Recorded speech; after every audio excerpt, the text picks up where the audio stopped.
এবং আবার যখন উনি নিয়েছেন উনি কিন্তু প্রশ্ন করেছেন তার নিজস্ব ঢঙে, কিন্তু ডক্টর ইউনূস সাহেবের এবার ঢংটা বা এবার উত্তর দেওয়াটা আমার কাছে একটু ভিন্ন মনে হয়েছে। যে উনি মনে হচ্ছে যেন প্রত্যেকটি প্রশ্নেই উনি রিয়্যাক্ট করছেন, মানে প্রত্যেকটি প্রশ্ন উনার জন্য মনে হচ্ছে যেন খুব একটা বেশি স্বস্তিদায়ক না, কিন্তু অনেক অনেক অনেক কষ্ট, অনেক সমস্যা সবগুলোকে আমলে নিতে হচ্ছে। এবং সেই আমলিগুলো নেওয়ার জন্য আমি যেন বারবারই বলে বলে আসছি, ডক্টর ইউনূস এখন যদি ব্যক্তিগত শুধুমাত্র নিজস্ব ক্রেডিবিলিটি বা শুধু ক্রেডিট নেওয়ার অবস্থানটা যদি শুধু চিন্তা করে, তাহলে উনি বিপদগ্রস্ত হয়ে দেশ মানে চলে যেতে হবে এখানে। ডক্টর মোহাম্মদ ইউনূস বিবিসিকে সাক্ষাৎকার দিয়েছেন, তার এই সাক্ষাৎকারে যে কথাগুলো তিনি বলেছেন, যে নতুন যে তথ্যগুলো দিয়েছেন, এগুলো কতটুকু যুক্তিসঙ্গত, নাকি তিনি যে কথাগুলো বলেছেন তিনি তাদের সাথে গাদ্দারি করেছেন, রাজনৈতিক দলগুলোর সাথে তিনি গাদ্দারি করেছেন? তো এই বিষয়গুলো বিশ্লেষকের নাগরিক টিভির আলোচক এবং সেখানে আরেকজন রাজনৈতিক বিশ্লেষক ছিলেন। আলোচনা আসলে বুঝতে পারবেন যে ডক্টর ইউনূসকে আসলেও বর্তমান সঠিক পথে আছে, বর্তমান রাজনৈতিক দলগুলোকে ওভারটেক করে তিনি ক্ষমতা থাকার চিন্তা ভাবনা করছেন। চলুন আমরা তার সম্পূর্ণ আলোচনা শুনবো। বাংলাদেশের জুলাই আগস্টের ছাত্র জনতার আন্দোলনে দমন পীড়নের অংশ না নিতে সেনাবাহিনীকে নাকি সতর্ক করেছিল জাতিসংঘের মানবাধিকার বিষয়ক হাই কমিশনার ভলকার তুর্ক বিবিসিকে একথা জানিয়েছেন। অন্যদিকে বিবিসির সাথে অপর এক সাক্ষাৎকারে ডক্টর ইউনূস বেশ কিছু বিষয়ে খোলামেলা মতামত দিয়ে জানিয়েছেন। এই দুটি সাক্ষাৎকার নিয়ে আপনার বিশ্লেষণ জানতে চাই। ধন্যবাদ টিটু ভাই। আপনি যে দুটি সাক্ষাৎকার বিষয় বলতে চাচ্ছেন, দুটি হচ্ছে, একটি হচ্ছে আমাদের আভ্যন্তরীণ যে রাষ্ট্রের প্রধান উপদেষ্টা ওনার সাক্ষাৎকার, এবং আরেকজন হচ্ছেন যিনি মানবাধিকার বিষয়ক হাই কমিশনার ভলকার তুর্কের সাক্ষাৎকার। দুটি একদম খুবই কাছাকাছি সময়ের সাক্ষাৎকার, এবং সেটি বাংলাদেশের ইস্যু যেহেতু আছে সেজন্যই নিশ্চয়ই আপনি নাগরিক টেলিভিশনে এই বিষয়টির অবতারণা করেছেন। এবং আমি যে কথাটি বলতে চাই যে আমাদের সবকিছু মিলেই কিন্তু একটি রাজনীতি এবং রাজনৈতিক পরিস্থিতি, বাংলাদেশের অবস্থান, শান্তি, নির্বাচন সবকিছুর জন্যই এই আলোচনাগুলো হয়েছে। তা আমি যদি প্রথমেই চলে যাই প্রধান উপদেষ্টার মানে ডক্টর ইউনূস সাহেবের যে বক্তৃতাগুলো ছিল বা যে তার সাক্ষাৎকারগুলো ছিল সেটাই যদি শুরু করি, তারপর আমি ভলকার তুর্কের কথাগুলো বলবো আপনাকে, আমাদের দর্শককে। আমরা ডক্টর ইউনূস সাহেবের তো বক্তৃতা সম্পর্কে আমাদের কিন্তু একটা সবারই কিন্তু ধারণা আছে যে উনি কিভাবে কথা বলেন, উনার বক্তব্যের ধরন উনি কি। এবং এই যে বিবিসির সাথে উনার যে আলোচনার বক্তৃতার এটা সাক্ষাৎকার, এটি আর আগেও হয়েছে যখন উনি সরকারে ছিলেন না, তার আগে ওই মীর সাব্বির উনি নিয়েছিলেন। এবং আবার যখন উনি নিয়েছেন উনি কিন্তু প্রশ্ন করেছেন তার নিজস্ব ঢঙে, কিন্তু ডক্টর ইউনূস সাহেবের এবার ঢংটা বা এবার উত্তর দেওয়াটা আমার কাছে একটু ভিন্ন মনে হয়েছে।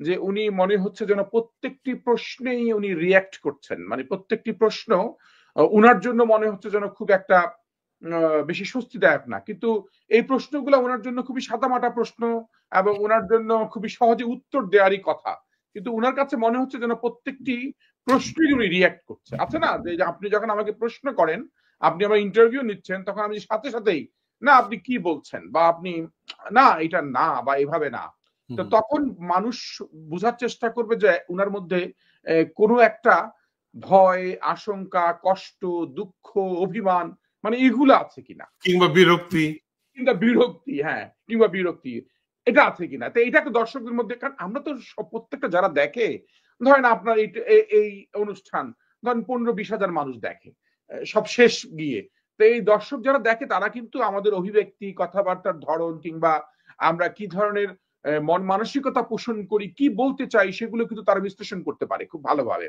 তা আমাকে যদি আপনি আজকে বিশ্লেষণ করতে যেহেতু দিয়েছেন, তা আমি বলতে চাই মীর সাব্বিরের প্রথম প্রশ্নটাই ওনাকে ছিল যে আপনার তো যে গ্রেপ্তার আতঙ্কের মধ্যে ছিলেন, আপনার তো একটা গ্রেপ্তার আতঙ্কের মধ্যে থেকে আপনি আসছেন, তখনই কিন্তু উনি না আমি কোনো গ্রেপ্তার আতঙ্কে ছিলাম, আমি এই গ্রেপ্তার আতঙ্কটাকেই আমি ভেবেছি যে সম্ভাবনা বা, কিন্তু আসলে যেটা আমি বুঝি যে বাংলাদেশের আমরা তো সবাই বলি না, বিভিন্ন দল সম্পর্কে বলি, আজকে যদি এই জুলাই বিপ্লব না হতো ওই দলের অমুক নেতারা মুক্তি হতো না, অমুক দলের নেতারা প্রকাশ্যে ঘুরতে পারতো না। ভাই ওই সকল দলগুলো কিন্তু 15-16 বছর একটা ইমিউন সিস্টেমের মধ্যে চলে আসছে, মানে এত রোগ প্রতিরোধ ক্ষমতা, তারা অন্যায় অত্যাচার সহ্য করতে করতে করতে করতে তারা কিন্তু নিজেদেরকে সহনীয় করে তুলেছিল, এবং এইটাই স্বাভাবিক হয়ে যাচ্ছিল যে অত্যাচার করবে শেখ হাসিনা, এই ফ্যাসিস্ট সরকার, আর আমাকে অত্যাচারগুলো মানে ধারণ করতে হবে, বহন করতে হবে। ধরেন আমাকে অত্যাচার করেছিল, আমি হয়তো ধারণ বহন করতে পারি নাই, আমার হাত ভেঙে ফেলেছে, পাও ভেঙে ফেলেছে, মেরে ফেলতে চেয়েছে, কিন্তু এখন এইগুলোর মধ্যেই কিন্তু বাংলাদেশের মানুষ ছিল। কিন্তু আমি মনে করি ডক্টর ইউনূস সাহেব সবচেয়ে বড় বেনিফিশিয়ারি, কারণ উনি কিন্তু এত অন্যায় অত্যাচারের মধ্যে মামলা মকদ্দমার জটিলতায় ছিল, উনার বিরুদ্ধে অনেক বড় বড় কথা বলেছে, গালাগালিজ করেছে, কিন্তু উনাকে ধরেন আমাদেরকে যেমন পিটিয়ে রাস্তায় আধামরা করে ফেলেছিল, একটা পশুকে যেভাবে পিটায় সেভাবে পিটিয়েছে, এভাবে তো উনাকে পিটায় নাই, কিন্তু উনার গ্রেফতার আতঙ্কটা ছিল এই জন্য যে উনাকে কিন্তু হাজতে ভরতো, উনি জেল থাকতো, এবং উনি জেলখানায় এখন জীবন থাকতো, উনার এখন এই মুহূর্তে জেলখানায় থাকতো। তার মানে উনি বেনিফিশিয়ারি জুলাই বিপ্লবের সবচেয়ে বড় বেনিফিশিয়ারি যদি বলি, যে উনি কিন্তু এই জুলাই বিপ্লবের বেনিফিশিয়ারি। শুধু উনি আতঙ্ক থেকেই মুক্ত হয় নাই, উনি বড় সুযোগও পেয়েছে বাংলাদেশের মানুষকে সেবা দেয়া, বা বাংলাদেশের মানুষকে, যদিও ওনাকে একটি প্রশ্ন করা হয়েছিল যে আপনি তো নতুন রাজনৈতিক দল করতে চেয়েছিলেন, না উনি তখনও কিন্তু রিঅ্যাক্ট করেছেন সাথে সাথেই, না না নতুন রাজনৈতিক দল গঠন করি নাই, বা নতুন রাজনৈতিক দল জনগণের প্রত্যয়ে ছিল, কিন্তু সেটা পরে পরে হয় নাই, বা পরে আমি আগ্রহ দেখাই নাই, এটাকে উনি, কিন্তু জনগণ তো জানে উনি একটা নাগরিক শক্তি করতে চেয়েছিল, তাই না? এটা তো সত্য। এবং তার মানে যেহেতু একটা রাজনৈতিক দল যখন গঠন হয়, রাজনৈতিক ক্ষমতাটা রাষ্ট্র চালানোর একটা ক্ষমতাকে মাথায় নিয়েই, যে আমি রাজনৈতিক দল গঠন করব, আমি রাষ্ট্রটা পরিচালনা করব, রাষ্ট্রের মানুষের জনগণের সেবা করব। এখন উনি কিন্তু রাজনৈতিক দল গঠনে ব্যর্থ হয়েও কিন্তু উনি রাষ্ট্র চালাচ্ছেন, রাষ্ট্র পরিচালনা করছেন। যদিও শেষ কোশ্চেন মীর সাব্বির বলেছিল যে এই আপনি যে একটা জায়গায় আপনি এসেছেন, আপনার ব্যক্তিগত জীবন কিংবা আপনি কিভাবে এটাকে রিলেট করেন, তা ওইখানেও ধরেন উনি তো মানে, বা এটা তো আপনি রাজনৈতিক জায়গায় আপনি অবস্থান করছেন, রাজনৈতিক পজিশন আপনার, কারণ প্রধান উপদেষ্টা আপনার রাজনৈতিক দলের প্রধান না, কিন্তু একটা রাজনৈতিক বলয়কে নিয়ে তো আপনি আবর্তিত, কিন্তু এটাতে উনি রিয়েক্ট করেছিলেন। কিন্তু যাই হোক, আমি তার কথাগুলো এক এক করে আমি বলে ফেলি খুব দ্রুত। যেমন উনি বলেছিলেন যে অর্থনীতিকে সহজ করছেন, সারা দুনিয়ার আস্থা স্থাপন করেছেন, এবং প্রত্যেকটি দেশের সাথে উনি আস্থা নিয়ে অনেকক্ষণ কথা বলেছেন, বিদেশে আস্থা, দেশের মানুষের আস্থা। বারবার বিদেশের যে আস্থাগুলো আমি বলতে চাই, যে বিদেশের আস্থা বলতে গিয়ে ওনার বক্তব্যের প্রথম দিকে না শেষের দিকে এসে যখন বলেছেন যে ভারতের সাথে তার সম্পর্ক অনেক ভালো, ভারতের সাথে শুধু মোদির সাথে তো প্রথম চোটে কথা বলেই ফেলেছেন, এবং সেই সাথে উনি ভারতের সাথে তাদের নিয়মিতই কথা হচ্ছে, ভারতের সাথে কোনো শুধুমাত্র কিছু অপপ্রচারের কারণে, এটা তো আমি মনে করি এটা এটা কোনোভাবে আমি মেনে নিতে পারি না, কারণ হচ্ছে শুধুমাত্র অপপ্রচারের কারণেই ভারতের সাথে আমাদের সম্পর্ক নষ্ট ছিল না। ভারত তো মূলতই আমাদের সর্বনাশ করার চেষ্টা করেছে, ক্ষতি করেছে, নষ্ট করেছে, কিন্তু এইটা উনি সাহস ভরে বলতে পারেনি, হয়তো এই জায়গাটায় থাকলে উনার বলার সুযোগ থাকে না। কিন্তু এই প্রশ্নের উত্তরটা কিন্তু অনেকের কাছেই আমার মতো করে হয়তো ভালো লাগে না। কারণ কেন লাগে না জানেন? এই আজকেই আপনি দেখেন, আমি দেখছিলাম যে ভারতের মনে হচ্ছে সেনাপ্রধান, রাইট, ভারতের সেনাপ্রধান যে কথাটি বলেছেন, সেই কথাটি হচ্ছে কি, যে আমরা নতুন সরকারে, নতুন নির্বাচিত সরকার আসলে তাদের সাথে আমরা আলোচনায় আমাদের সাথে সম্পর্ক তৈরি হবে। তার মানে কি এখন সম্পর্ক নাই? বাট এখন সম্পর্ক আছে, এটা বলেছেন। কি সম্পর্ক? এটা এনডিটিভির বরাতেই বলা হয়েছে যে এখন সম্পর্কটা হচ্ছে যে আমরা নোট বিনিময় হচ্ছে বাংলাদেশের সেনাপ্রধানের সাথে, মানে বাংলাদেশের সেনাবাহিনীর সাথে। তার মানে সরকারের সাথে নাই, সেনাবাহিনীর সাথে আছে, ভারতের সেনাবাহিনীর আমাদের সরকারের সাথে নাই। কখন হবে? সেটি হবে হচ্ছে গিয়ে নির্বাচিত সরকার আসলে হবে, এটা ভারতের বক্তব্য। কিন্তু তার মানে ডক্টর ইউনূস সাহেবের কথার সাথে কিন্তু মিল খেলো না বিষয়টি। আপনি দেখেন মিল হলো না। ডক্টর ইউনূস সাহেব এই কথাটাকে আরো অনেক ভালোভাবে জনগণের যে যে পালসটা বুঝে সেই সাথে বাস্তবতাটাকে উনি তুলে ধরতে পারতেন, সেটা উনি তুলেন নাই। যাই হোক, এটা আমি মনে করি এটা হয়তো উনি টেকনিক্যালি উত্তর দিয়েছেন একজন রাষ্ট্রপ্রধান হিসেবে। তবে উনার এই প্রশ্নটা আমার কাছে আরো বেশি খারাপ লেগেছে আমার, সেটি হচ্ছে যখন আইন শৃঙ্খলার ব্যাপারে ওনাকে বলা হয়েছে যে আইন শৃঙ্খলা পরিস্থিতি অবনতি হয়েছে অনেক, উনি বলেছেন না, কোথায় অবনতি, একদম সরাসরি মানে আমি কিন্তু ডক্টর ইউনূস সাহেবকে এইভাবে রিয়েক্ট করতে দেখি না। নরমালি উনি তো খুবই সাদা মাটা ভাবেই নেন, হ্যাঁ অবনতি তো হবে, দেশের এই অবস্থা, এই পরিস্থিতি, পুলিশ কাজ করছে না ঠিক মতো করে, পুলিশগুলো এখনো সেই ফ্যাসিবাদের পুলিশের বীজ বপন করা, তারপরে প্রশাসনের সর্বত্র জায়গায় উনি যদিও দায়সারা ভাবে এইসব কথাই বলেন, এটাই যদি বলতো, কিন্তু উনি ডাইরেক্ট যখন উনি রিয়েক্ট করেছেন সেই কথাটা হচ্ছে, এবং সাথে সাথে কিন্তু ডেটা দিয়েছেন। মির সাব্বির যে ডেটাটা দিয়েছেন যে 50% ডাকাতি বেড়েছে, ধরেন একটা উদাহরণ দিয়েছে, যেমন ধরেন ডাকাতি বেড়েছে 50%। তার মানে সাথে সাথে যখন সে জানতে চেয়েছে তাহলে আপনার কাছে কোনো ফ্যাক্টস ফাইন্ডিংস আছে কিনা, হ্যাঁ সে বলেছে আমার কাছে আছে।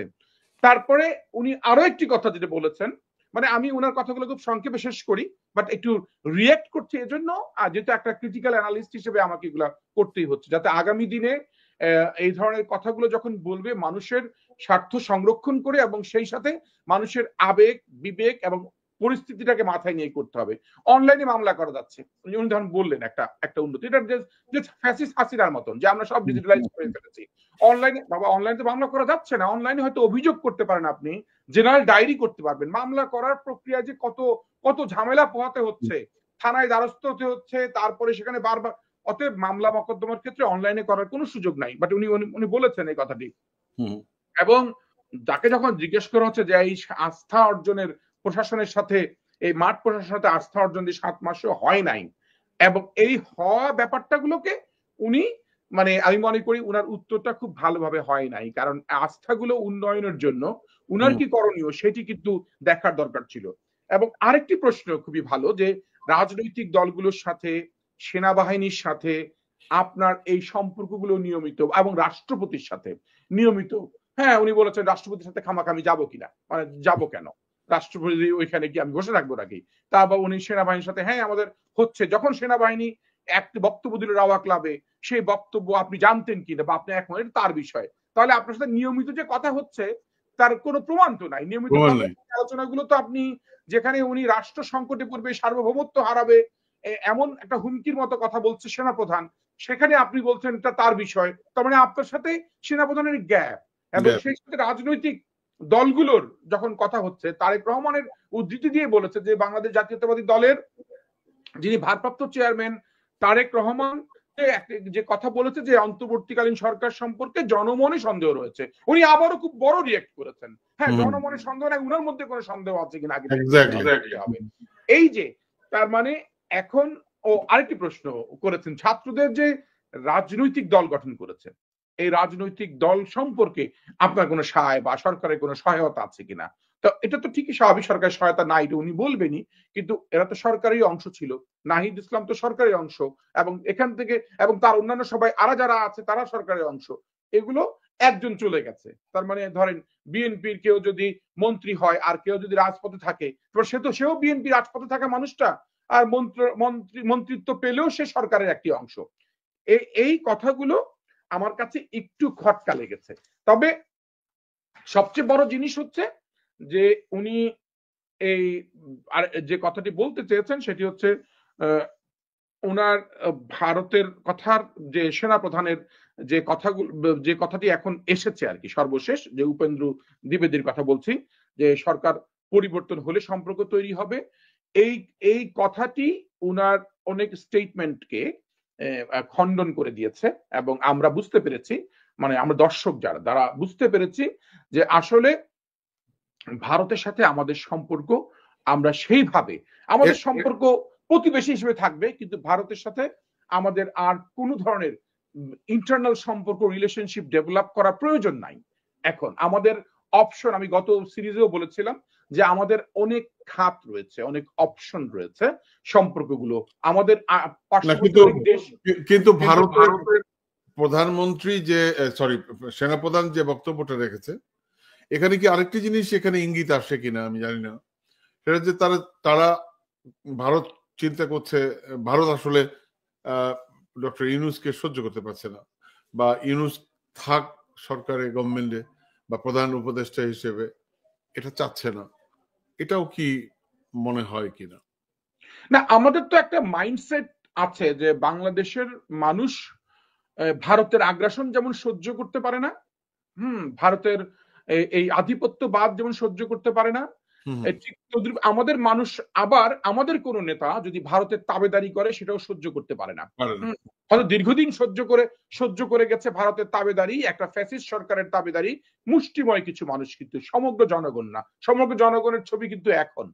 অতএব এখানে আপনি যে কথাটি বলতে চাচ্ছেন যে ভারত, তাহলে ভারত তো আমাদের কখনোই কোনো মঙ্গল কামনায় কোনো কাজ করেছে সেটা এই সরকার না। আপনি আগামী সরকারও, যারা নির্বাচিত সরকারও যদি আসে, ভারত যে তাদের জন্য মঙ্গল কামনা করবে সেটি কিন্তু ভাবার কোনো কারণ নেই। শুধু ভারত মঙ্গল কামনা করবে শুধু শেখ পরিবারের জন্য। অতএব এই শেখ পরিবার ছাড়া অন্য কোনো পরিবারের কারো জন্যই মঙ্গল কামনা করবে না। আপনাকে যদি আজকে রাষ্ট্রের দায়িত্ব দেওয়া হয়, আপনার বিরুদ্ধেও তাদের অবস্থান থাকবে। আপনাকে যেভাবে হোক আপনাকে একটা অস্থিতিশীল অবস্থার মধ্যে রাখবে, আপনাকে সংকটের মধ্যে রাখবে, আপনাকে বিপদের মধ্যে রাখবে। যাই হোক, আমি উনার প্রসঙ্গ শেষ করলাম। আমি হয়তো অনেক নেতিবাচক কথা বলেছি, বাট ইতিবাচক জায়গাটা হচ্ছে যে ডক্টর ইউনূস তো আমাদের অবশ্যই একজন গুরুত্বপূর্ণ জায়গা, এবং সেখানে এমন একটি সময়ে আমরা ওনাকে পেয়েছি বা নিয়েছি, আমরা দায়িত্ব দিয়েছি যে সময়টা সংকটকালীন একটি সময়, এবং এই সংকটকালীন সময়ে ওনাকে অনেক কিছুই, অনেক বাধা বিপত্তি পার হতে হচ্ছে, অনেক অনেক অনেক কষ্ট, অনেক সমস্যা, সবগুলোকে আমলে নিতে হচ্ছে। এবং সেই আমলিগুলো নেওয়ার জন্য আমি যেন বারবারই বলে আসছি, ডক্টর ইউনূস এখন যদি ব্যক্তিগত শুধুমাত্র নিজস্ব ক্রেডিবিলিটি বা শুধু ক্রেডিট নেওয়ার অবস্থানটা যদি শুধু চিন্তা করে, তাহলে উনি বিপদগ্রস্ত হয়ে দেশ মানে চলে যেতে হবে, এখানে খুব কষ্ট পেয়ে যেতে হবে।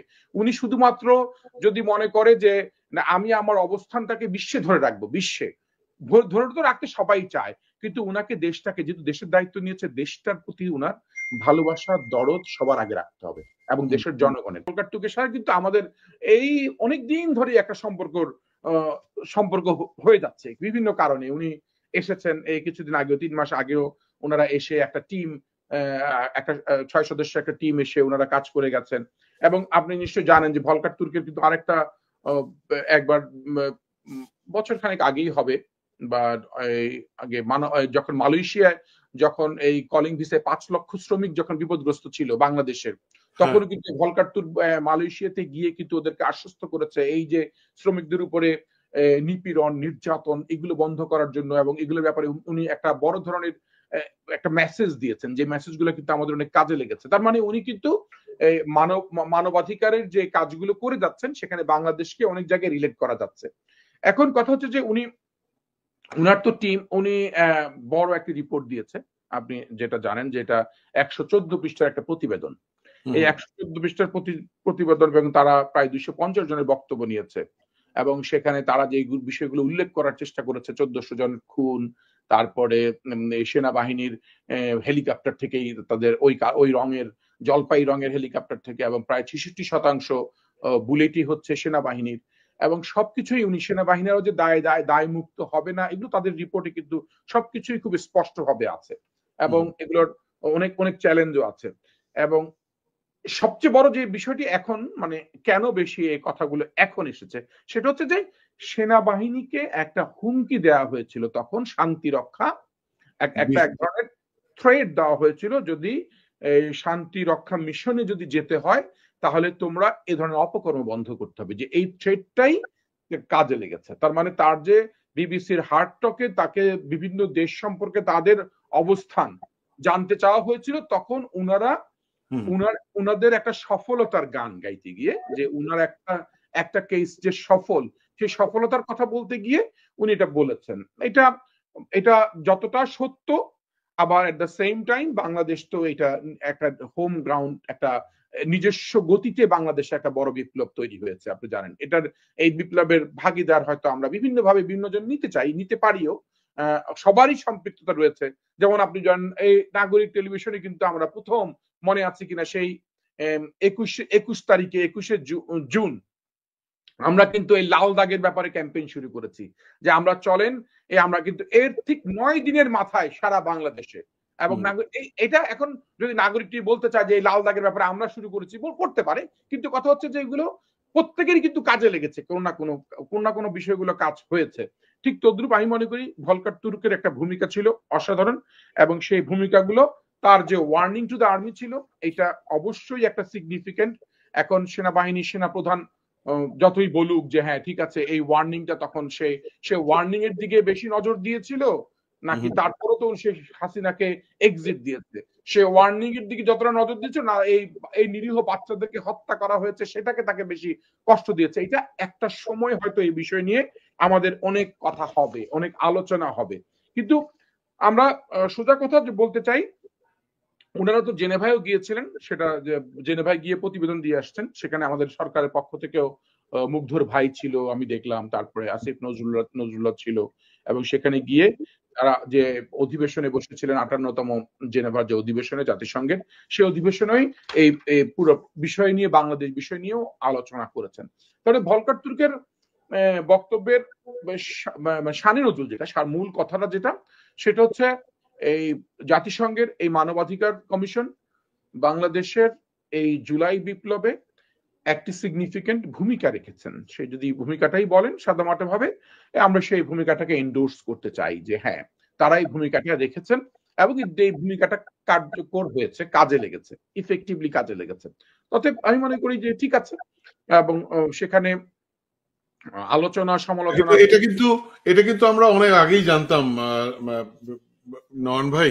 আমরা কিন্তু জুলাইতেই আমরা যখন আন্দোলন উত্তাল, তখনই কিন্তু আমরা এটা বলেছি, আমাদের প্ল্যাটফর্ম থেকে সাকিব বলেছে, তারপরে জুলকান নাইন সারে একটা বিশাল লিস্ট দিয়েছিল, যে ওই লিস্টের মধ্যেও জুলকান নাইন সামি সেও কিন্তু এটা উল্লেখ করেছিল যে এরকম একটি কি বলে নির্দেশনা জাতিসংঘ থেকে এসছে।